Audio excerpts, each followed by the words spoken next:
The United States imports oil from Saudi Arabia, cars from Japan, TVs from Korea, and whiskey from Scotland. So what do we import from India? We import people, really smart people. And as you're about to see, the smartest, most successful, most influential Indians who've migrated to the U.S. seem to share a common credential. They're graduates of the Indian Institute of Technology, better known as IIT. Made up of 7 campuses throughout India, IIT may be the most important university you've never heard of. This is IIT Bombay. Put Harvard, MIT, and Princeton together, and you begin to get an idea of the status of this school in India. You compute the capacity of the column. IIT is dedicated to producing world-class chemical, electrical, and computer engineers.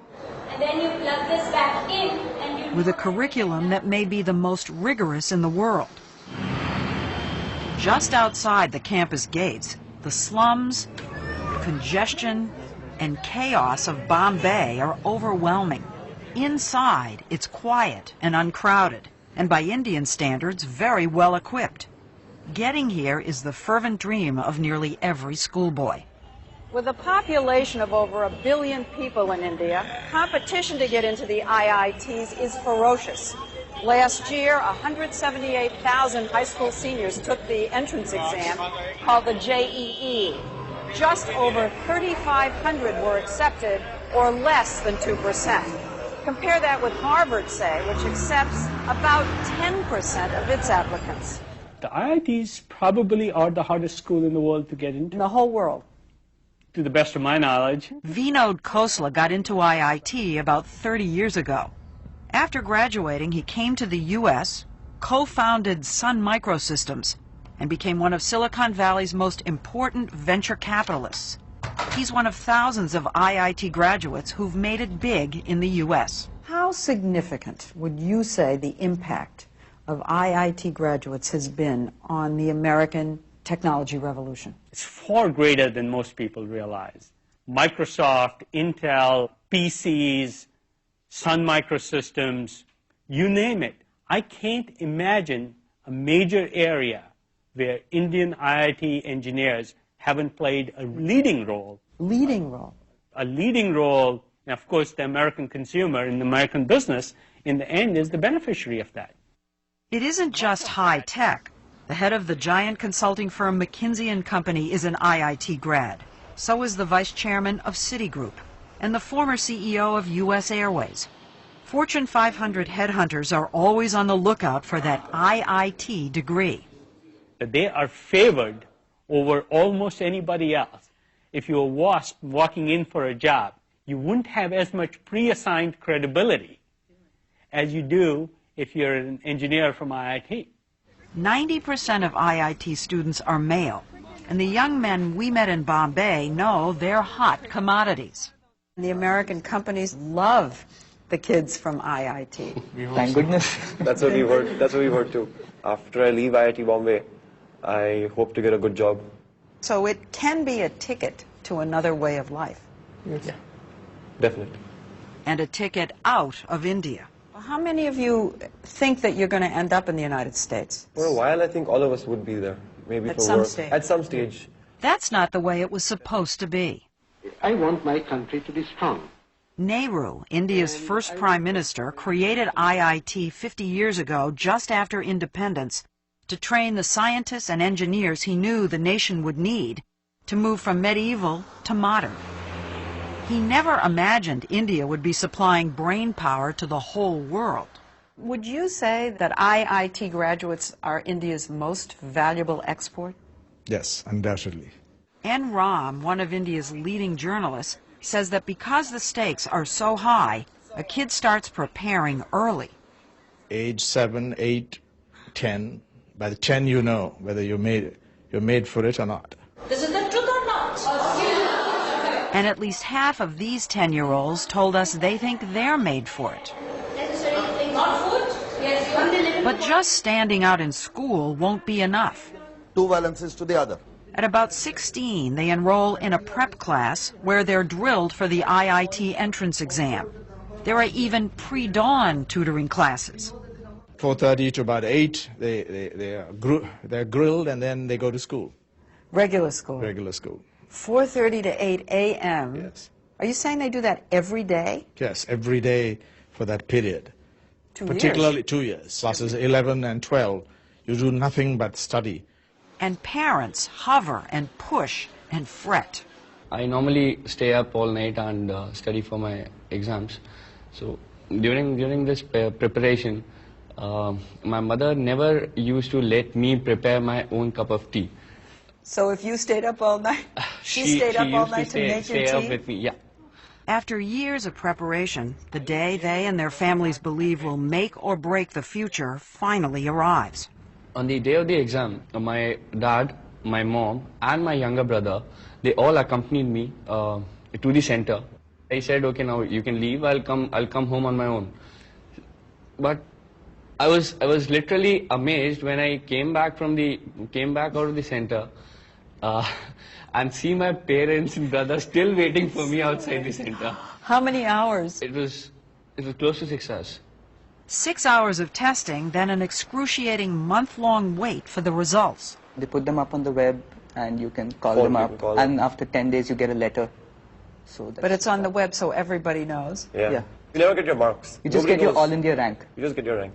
Rank, so you first, second, third in the country. Right. Yeah. So it goes from So 1 to everybody 2, knows. 1 to 3,000 roughly. So if you were 2,999, everybody knows. Everybody knows, and you're considered really lucky. The top rankers get their photographs in the paper and all. So The high ranks, the high Yes, ranks. he's one of of them. course. You were one of them? Yeah, somewhat, yeah. What number? I was 196. So did you get your picture in the paper? Oh, yeah. The ranking isn't just an ego trip. The top kids get to choose which campus they want and which major. It's a big deal in India. It is. Narayana Murthy, founder of the huge software company Infosys, is known as the Bill Gates of India. It's very easy to lose hope in this country. It's very easy to set your aspirations low in this country. But amidst all this competition among high-quality students, this institution of IIT sets your aspirations much higher. Now what about your own son? Well, my son, he probably wanted to do computer science at IIT. To do computer science at IIT, you have to be in top 200. And he couldn't do that, so he went to Cornell instead.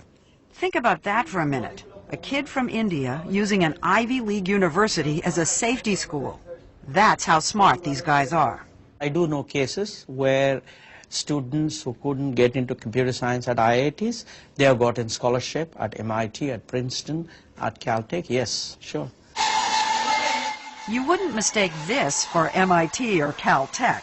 It's the final exam of metal fabrication class required for every IIT freshman. Call it shop class on steroids. Using just a saw and a file, students have to cut quarter-inch steel into an assigned shape, measured to the millimeter. It's an illustration of IIT's emphasis on engineering basics, precision, and discipline. Nobody majors in music at IIT. The education is not well-rounded.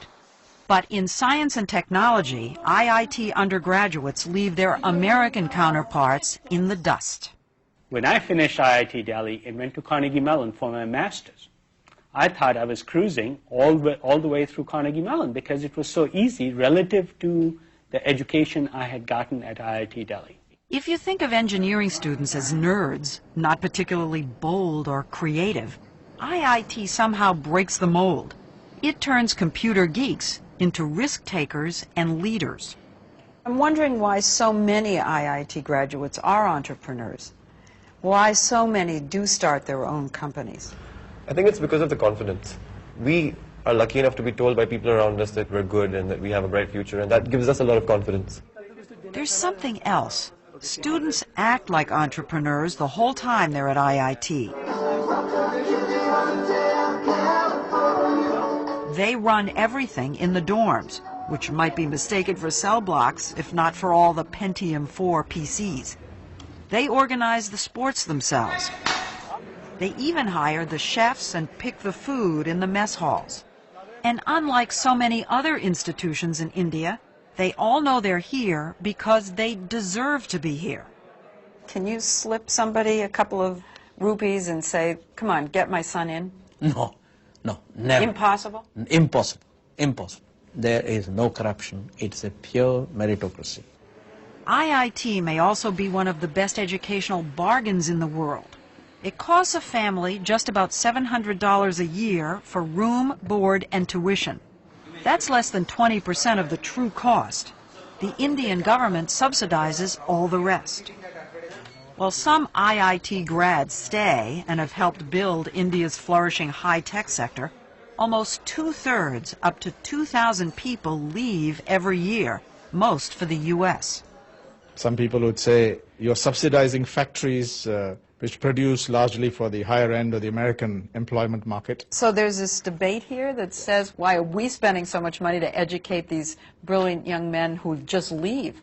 You don't have to be crudely nationalistic to raise this question. There's a need here, there's a demand here, and these guys are simply not available. How many of them ever come back? Very small percentage. But my view is that we also have to work harder here to make it attractive for them to come back. Murthy is doing his part. His software company, Infosys, hires about 150 IIT graduates every year to stay and work in India. He says the brain drain doesn't worry him. Sure, Nehru wanted all these young men and women to contribute to the success of India, and they are contributing to the success of India in some way, because today the respect for the Indian professional is much higher in the United States than what it was in the 50s. But does that translate into investment money coming into India? Some of these people who have reached the higher echelons in the corporate world in the US, you know, they have persuaded their corporations to start operations in India, whether it's Texas Instruments, whether it's General Electric, whether it's Citibank. So it does mean investment back here? Oh yes, it does mean.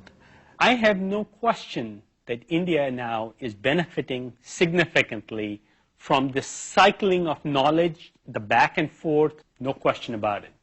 And individual IIT grads are sending lots of money back home, too. But the U.S. still gets the better end of the bargain. How many jobs have entrepreneurs, Indian entrepreneurs in Silicon Valley created over the last 15, 20 years? Hundreds of thousands, I would guess. For this society? For this society here in America. For America to be able to pick off this human capital, these well-trained engineers with great minds, is a great deal.